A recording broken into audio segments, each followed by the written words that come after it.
ఈరోజు తెలంగాణలో మన బతుకులు ఎందుకు మారతలేవు? ఇన్నేళ్ల స్వాతంత్ర దేశంలో కూడా ఇంకా మన బతుకులు మారలేదంటే కారణం ఏంటో తెలుసా? మన మీద పెత్తనం చేస్తున్నటువంటి 5% లేని అగ్రవర్ణాలు.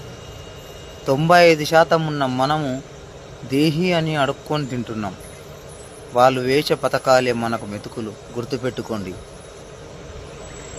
రాజకీయాలు చేయండి, రాజ్యాలను ఏలండి, మీ బ్రతుకులు మారుతాయి అని అన్నాడు ఆనాడు అంబేద్కర్. ఎన్నో పుస్తకాల్లో రాశాడు.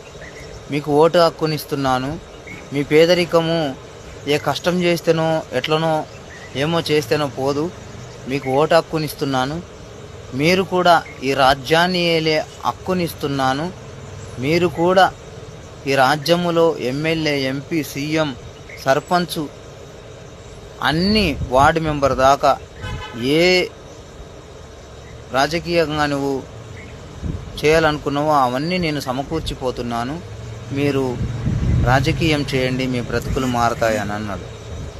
కానీ మనము ఎవడు చెప్పేటోడు లేక ఇప్పటిదాకా ఓట్లను నమ్ముకొని ఇన్నేళ్ళుగా బ్రతికినాం. కానీ ఇప్పుడన్నా మేలుకోండి. ధర్మ Samaj party, JAC, BC, SC, ఎస్టీల రాజ్య సాధనకై ఈరోజు రథయాత్ర 1,00,000 కిలోమీటర్ల రథయాత్ర కొనసాగింది.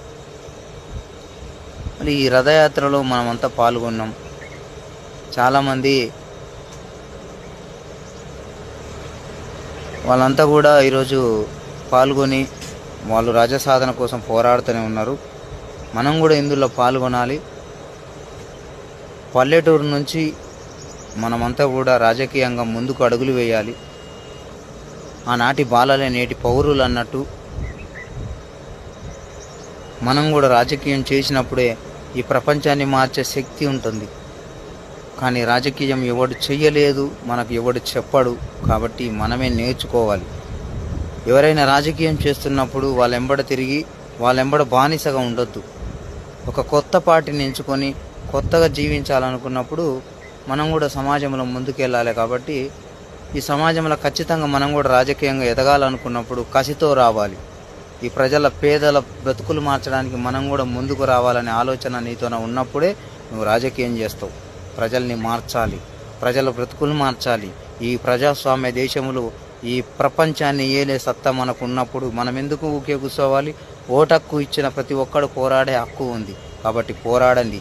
బీసీ, ఎస్సీ, ఎస్టీలు ఖచ్చితంగా ఈ రాజ్యాన్ని సంపాదించుకోండి అని అంబేద్కర్ గారు ఎప్పుడో చెప్పారు. కాబట్టి మనమందరం కూడా బీసీ, ఎస్టీలు మేలుకుందాం. జై భీమ్.